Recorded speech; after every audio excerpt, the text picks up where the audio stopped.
Alors, Bezrat Hashem, la Gemara de ce matin, Shavuot, Yudchet Amudbet, 18b. La Gemara ce matin discute du verset de la Torah, Vel Isha Benidat Tum'ata Lotikrav, et à la femme, quand elle est impure, ça veut dire dans ses règles de menstruation, tu t'approcheras pas. Okay? Ça, c'était une de malédiction de Chava. Chava, quand elle a pris du fruit, elle a mangé, elle a donné à son homme. Rachid dit, elle a donné à tous les animaux du Gan Eden à goûter de ce fruit. Quand Hachem est venu, il lui a puni 10 punitions. Parmi les punitions, que chaque fois, une fois par mois, elle recevra ses règles de menstruation.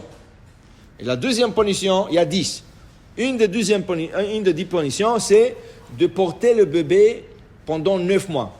Chava, elle n'a pas eu ces douleurs-là, elle n'a pas eu une menstruation avant. Elle est tombée enceinte le même jour, elle a accouché Caïn et Ève le même jour. Tout s'est passé, tout le Bereshit, toute l'histoire de Bereshit, Adam et Ève, Caïn qui a tué Ève, tout sur le même jour. Okay? Alors Chava, elle est tombée enceinte de Caïn et Ève et des jumelles. Ça veut dire qu'ils étaient dans le ventre, ils étaient 5. Caïn et sa jumelle, Hebel et ses 2 jumelles. Okay? Alors elle est tombée enceinte. Quand elle a fauté, elle a fait Adam fauter, Hachem lui a dit non. Maintenant, Betsa'ar tildi banim. Tu auras de la douleur pour avoir des enfants. Alors 9 mois de grossesse, okay? Et après il y a des règles de menstruation. Sûrement, quand je vous regarde, même quand il punit, il y a beaucoup de choses qui sont bien dedans. Tout le sang qu'elle porte en elle, chaque mois, quand elle a un bébé, le corps à elle, il travaille comme un laboratoire. Il prend le sang, il le tourne en lait pour qu'elle puisse allaiter son bébé. Alors elle n'a plus de sang pendant toute la 9 mois de la grossesse. Elle commence à avoir du lait pour allaiter le petit. La Gemara ce matin, elle dit, sur le verset Vel Isha Benida Tum'ata Lotikrav, quand elle est menstruée, quand elle est impure, tu t'approcheras pas. Okay? Il dit ici, Vatehi nidata alav, afilu bishak nidata te alav. Qui veut dire quoi? L'homme qui s'approche à cette femme reçoit de son impureté. Qui veut dire qu'au temps de Beth Amikdash, pas plus aujourd'hui, mais au temps de Beth Amikdash, une femme qui est menstruée n'a pas le droit de venir au temple jusqu'à qu'elle se purifie. L'homme qui est parti s'asseoir sur son lit à elle, sur sa chaise à elle, okay? Et il s'est assis sur la chaise, ou il s'est allongé sur la chaise, ou le lit, il s'est allongé sur le lit, il devient impur, seulement pas 7 jours, une journée. Et pendant une journée, il ne peut pas s'approcher au temple, jusqu'au lendemain qu'il va au mikvé, et là, il peut venir dans le Bédagnash. Maintenant, une des choses que Khamim ils disent, quelle est la raison? Bon, c'est une punition, mais quelle était la raison? Une des choses, c'est que la Torah voulait préserver le nid familial. Comment? Si tu aimes la crème glacée, et ta femme, elle te dit, bon, chaque soir, au souper, je vais te donner le dessert à la crème glacée. Premier jour, vanille. Deuxième jour, banane. Troisième jour, strawberry.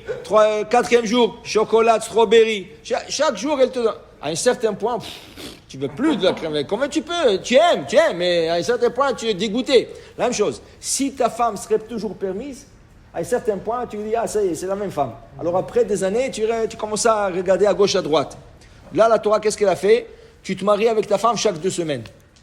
2 semaines, elle est impure. 2 semaines, elle est pure. Alors, chaque 2 semaines. Après 2 semaines, il y a une séparation entre l'homme et la femme. On ne se touche pas, on ne s'approche pas. Et après, elle va en mikvé, on reprend. De telle manière, le couple se marie chaque 2 semaines.